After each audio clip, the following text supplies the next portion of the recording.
So this Monse collection, it was, I thought, like a mixed bag. I feel like I really wanted to come back because I collected all these images and I was ready for this, but most of my reviews of all the designers we picked, they were just like mixed. Um, I like the casting that they featured, male, female, very androgynous, people who felt, were fluid. I like the styling that it was also like non-gender specific. I also like that everybody attended was encouraged to do a donation, a minimum of $50, and the proceeds went to City Harvest, which is a food rescue organization, and it prevents New York City restaurants from going to waste, like their waste. That's a very cool initiative.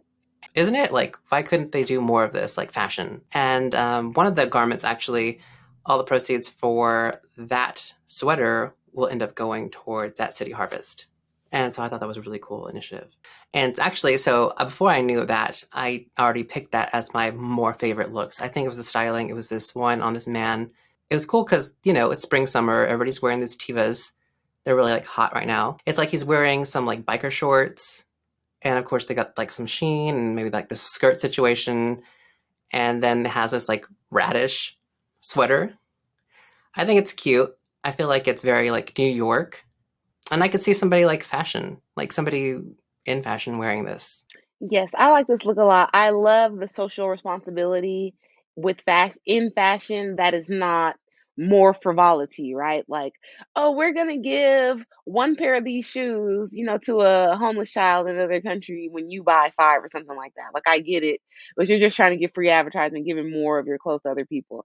Actually doing something that people need, like food, organic products helping out around the city. Those are initiatives that anybody, even people that, don't care about fashion can get behind and say, that's a good use of time and resources.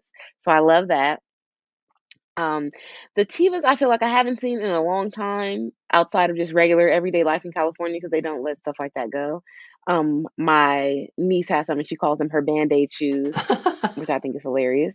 I I also like the styling throughout the show and the androgyny because I do think we're moving more towards as a whole society. Not I don't want to say gender fluidity, but that being less of a big deal in the areas where it doesn't necessarily matter, right? So if you are a girl and you want to wear this oversized radish sweater, nobody's gonna say anything. But for a guy, if he wanted to wear biker shorts and like a little see-through skirt, that may be more controversial. So I like the juxtaposition of it throughout the show, how they're doing it.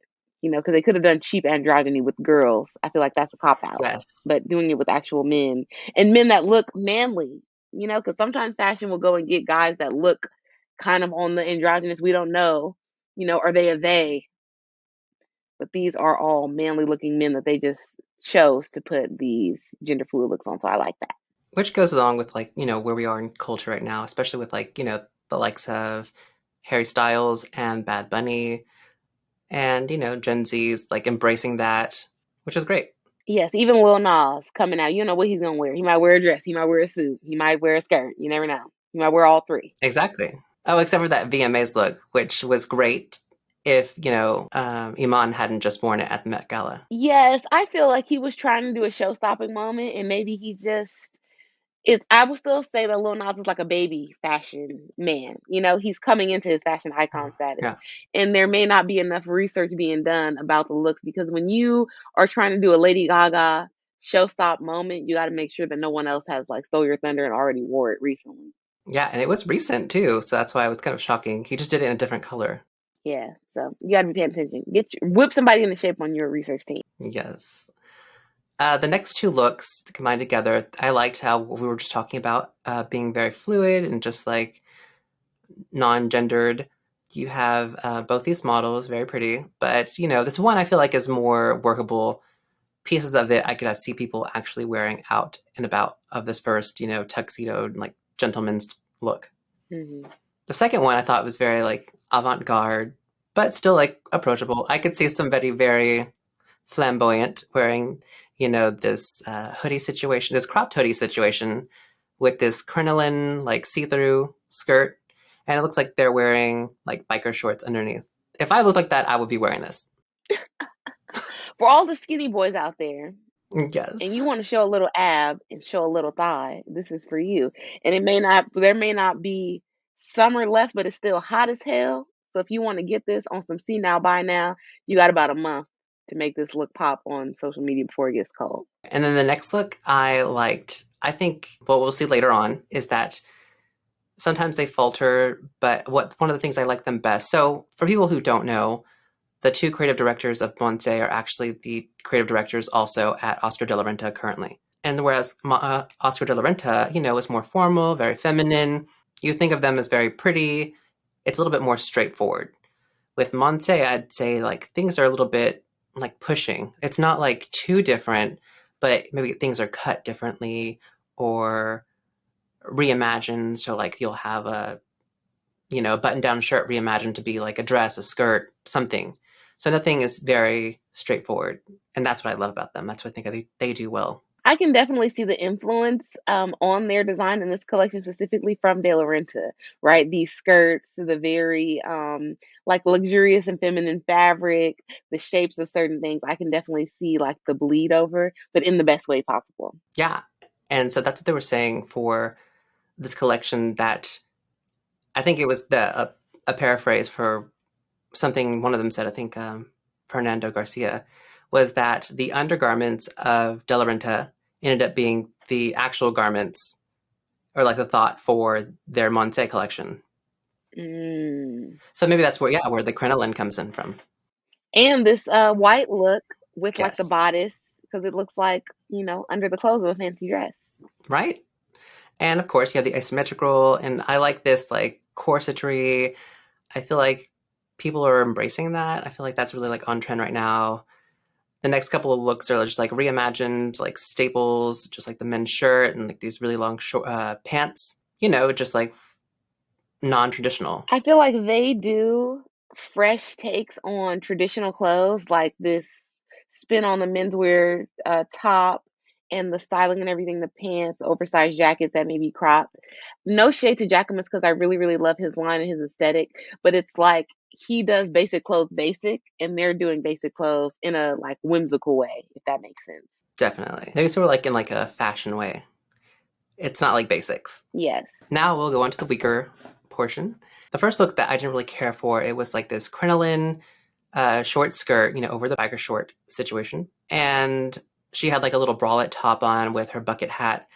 I have no clue, especially like I feel like New York Fashion Week, you want to think of where is the customer walking in this garment? Is this sellable? Is it wearable? And I feel like that missed the mark. I'm like, have no clue where this girl's going. She's got her Tivas on, this random big skirt.